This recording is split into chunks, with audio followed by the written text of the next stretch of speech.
So here we are, day 3 of our trip from Oxford Burton down to somewhere in the south. We're here in Mo i Rana.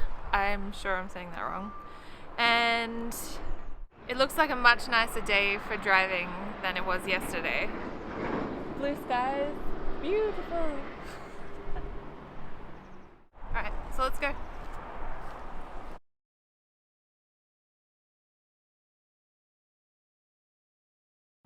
But before we head out, there was never any fresh bread in this place, and I was extremely disappointed.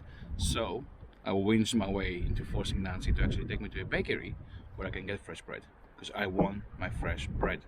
I didn't go on a ferry not to get fresh bread. Yeah.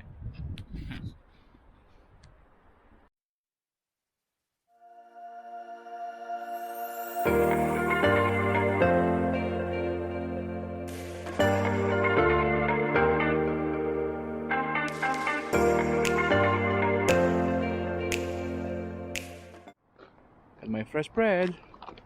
Oh.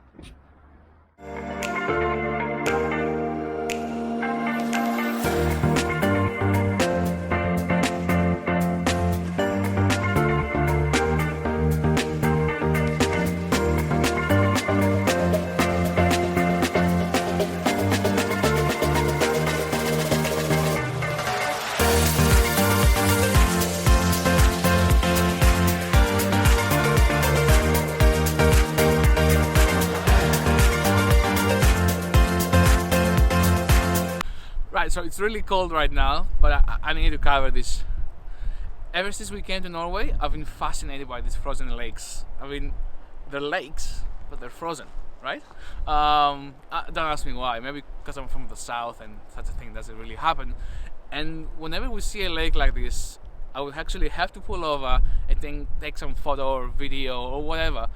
And the question every time on my mind is, if I can see trucks, can I actually stand and walk on the lake? Typically speaking, Nancy will say, nah, don't do it. Because you're gonna fall through, you're gonna die from hypothermia or drown, and then I'm gonna have to follow in after you and save your sorry ass, and I can call for help, but they'll be too late and you'll die. Well, the point is, they look majestic. And I'm really just taken with them. Right now, it being spring, the weather is finally warming up and the lakes are kind of thawing, as you can see. In the middle, I'll put that over this. So yeah, if I was hesitant about walking on them before, I'm definitely apprehensive about stepping on them right now.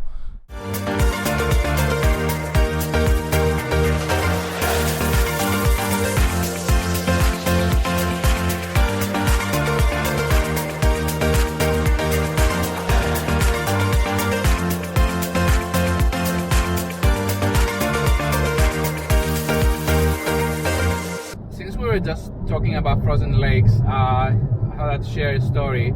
Now, we didn't start this vlog till way into our trip, mostly because stage fright. So we thought we were gonna like sprinkle in some stories that we actually had from before the vlog started.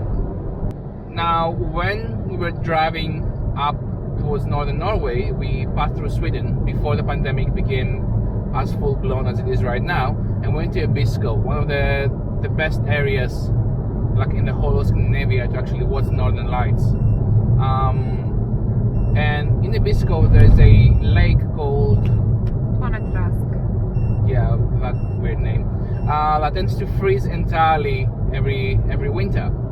Now, despite like the locals telling us that it's frozen like crazy, there's no way there's a danger to walking on that lake.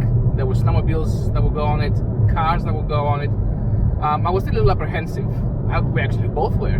We went for a walk over the frozen lake to the nearby island, which I felt was really interesting, and we were actually shitting ourselves pretty intensely through the whole thing. Whenever there would be a crack, we were like, anyway, that night we decided to actually go to the lake because it was really dark around it, like a very little light pollution, to actually try and see the northern lights. And clearly we weren't the only ones that had the idea, because there were like maybe 50 people around us at the time. So the northern lights that night were absolutely gorgeous. I'm gonna put some B-roll over this so you guys can see. And as we're just now admiring the lights, I hear a very loud crack. I mean, everyone heard it. But out of the 50 people that were there, I was the only one that screamed, "Run!" and started running, leaving Nancy behind with all our stuff, while I was just carrying just the camera, the tripod, and just running as fast as I could to the shore in the car. So, from the camera's perspective, I'm a hero. From Nancy's perspective, not so much.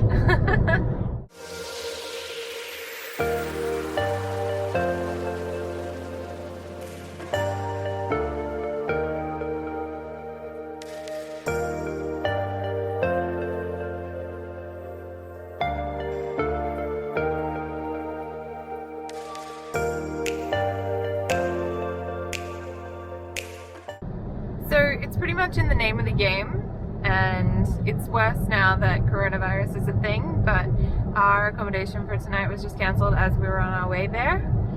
So I am now going to spend the next however long trying to find somewhere for us to stay tonight. Fun times.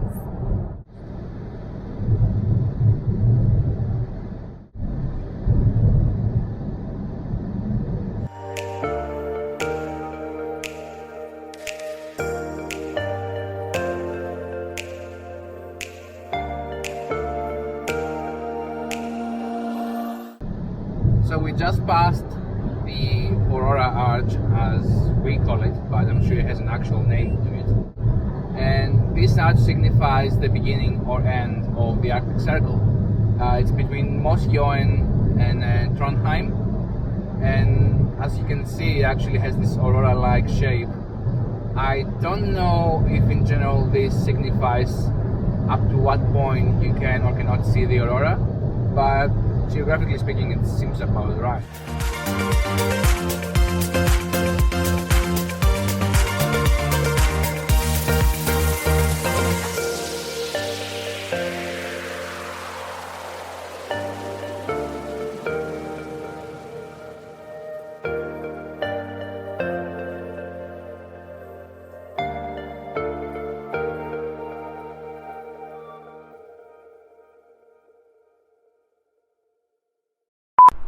We're here in Mo i Rana.